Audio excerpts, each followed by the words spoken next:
Hello and welcome to day 6 of World FND Awareness Month.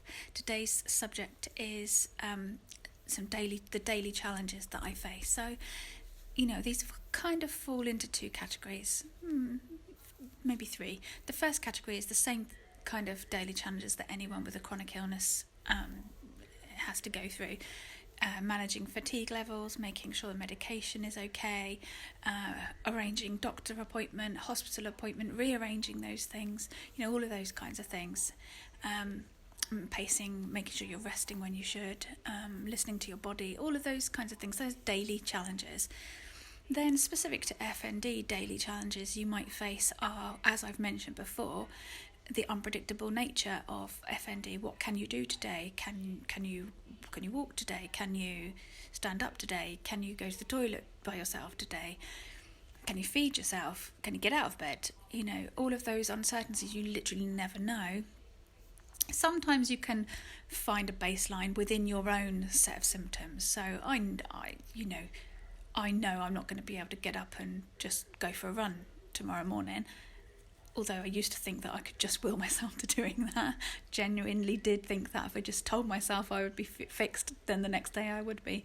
But within your own kind of parameters, there are things that you don't know what you can and can't do. So there's that unpredictable nature of it. Fatigue is huge, pain is huge, weakness, paralysis, all those symptoms that we've talked about before, and play a huge part in challenging your daily life and not just yours, but the people you rely on to support you. How do they know how much support you're going to need? Do they know, for example, that it's safe for them to go out for the morning? Because what if you can't go anywhere? In the early days, it was... my husband now works from home, but in the early days, it wasn't unusual for me not to drink water or any kind of liquid because I was too scared that I might need the toilet and nobody would be there, which is... awful. No human being should have to live like that.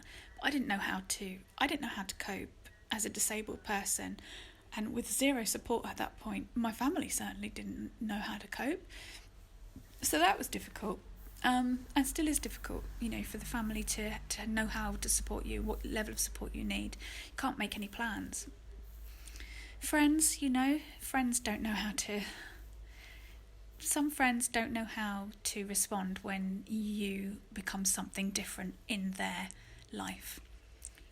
And that's fine. That just has to be fine. Friends come and go for different reasons, and that just has to be okay.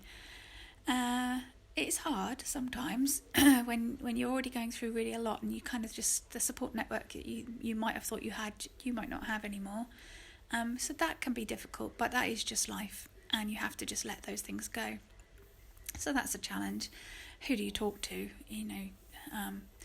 For me personally, I don't like to bother the people that I love. So I don't want to worry them. I don't want to trouble them any more than I already feel like I am.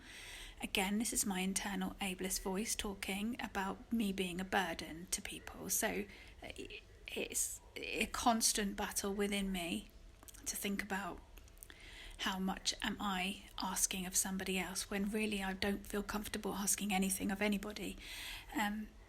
So that is a constant daily challenge for me as a disabled person, not just somebody with FND, and I'm sure there are lots of you that understand that on some level. I'm fighting it. I'm working on that.